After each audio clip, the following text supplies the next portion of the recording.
It's raining. So much water. Starting to get some ditches through here. We've got like an inch of water in the last few minutes. It's insane how much water has just dropped.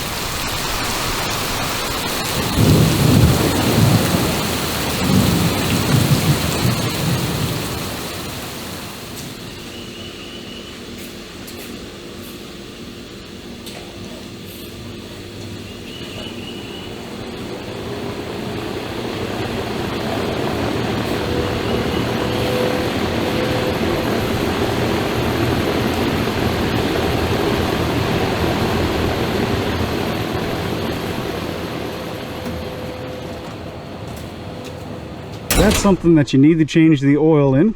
That's something that requires an oil change. That's something that requires an oil change. That's something that requires an oil change. That's something that requires an oil change. And that is something that requires an oil change. A lot of oil, I might add. 10 gallons of hydraulic oil, engine oil, and differential oil. That will eventually require an oil change. That, not the dog. That will eventually require an oil change. That will eventually require an oil change. That's a pressure washer, and that will eventually require an oil change. And that is something that requires an oil change.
the most amount of oil that I have to deal with is changing the hydraulic oil on my tractor, which is 10 gallons. So I have 12 inches of ground clearance underneath the frame of the tractor. I cut this off at 11 inches so I can still slide it underneath. And once I made the cut, the top edge was just too flimsy, so I stacked the original top edge in and zip tied it. And it's actually pretty darn strong. So inexpensive, dedicated oil pan. So I haven't tested it out yet, but in theory, I think this will work quite well. The 5-gallon bucket is just bungeed in place. That way, if I move it around on a 2-wheel dolly, it moves around with it. All right, and that bucket is only there to catch all the drip from the hose. So I can easily get rid of the bucket and then stick the hose into whatever catch can that I used, right? The bottom I ratchet strapped. I put a screw in the 2x4 and just ratchet strapped it all the way around. However, the bottom of the barrel is tapered in, so the ratchet strap wanted to keep falling. So on this side, opposite of the ratchet strap buckle, I have a piece of just copper wire, something strong that won't break, to a loop down here, keeping this off the ground. That's all there is. That's the only point of that, just to keep this from sliding all the way down as you tighten up the ratchet strap. That keeps the bottom of that 2x4 in place, and the top of the 2x4, there was already a couple holes in here into the lip all the way around, but I just drilled all the way through it with a screw right there. Yeah, that hole below it was already there, and then this hole right here was already there, so just using those. I may or may not cut the top of the 2x4 down, not sure. This was collapsing, trying to kink as it made this corner, so I put this strapping on here just to force it to be confined to that area, and there's not enough room for it to collapse. If it collapses, it'll squeeze this out, and there's not enough room to do that. So it's ugly, but it's there just to stop this kink from collapsing. This all feels like a nice secure connection, nice secure connection, nice secure connection. And of course, power it with a drill as needed, and then I can pump it out as needed. So let's go see if this actually works.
I wish I would have done a better job cleaning this out before I did this, because there was a bunch of dirt and crap in this bin. But yeah, I think that worked out pretty well. This is dedicated as a oil pan, obviously, so I'm not worried about getting it completely cleaned out. But mission accomplished. I think this is going to really help us out, considering just the large volume of oil we're going to have to use with all these machines up here. Of course, can't even pump the oil out without without being brought sticks to throw. Yeah, go on, let's go. Let me throw it. Let me throw it.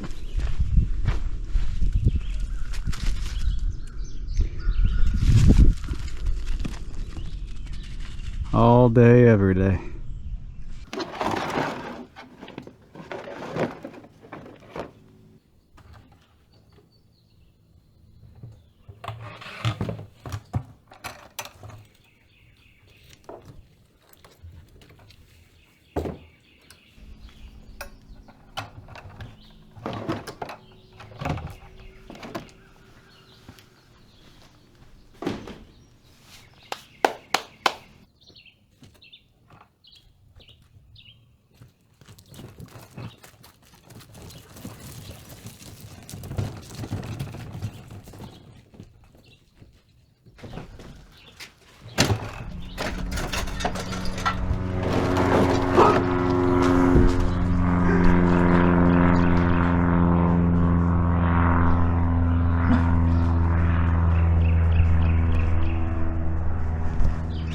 Well, add this to the list of things that I should have done sooner. Should have done that a while ago. You know, it looks like a goofy contraption, right? But hey, it works. It works quite well. I like the little bucket here, right? It's going to stop all the residual drip. That's going to be nice. And I don't have to use a funnel to pour it in, just like a smaller bucket or something like that to actually get it to pump up. No, there's plenty enough hose there to get it out of the big bucket, which was just great. Really, really good. I think I have about $80 invested in all of this, including the pump, which was $47, the most expensive thing, and I wanted to get the one that was half the price of that, so it could be even less than that. Let's just say if everything worked out according to plan, $50, but instead I had to spend a little bit more on that pump. We have a lot of engines around here that require oil changes, so I think I'm going to be using this more often than what I initially thought. And because it is big and weird shaped, it's going to be one of those things that I think I have to use several times before I figure out where it's going to live here on the property. Well, underneath the lean-to, I should say. And does it need a full-time mobile base, or is it okay to just keep using the dolly? I don't know, but those questions will be answered in time. Your head will nod and your feet will move. It's your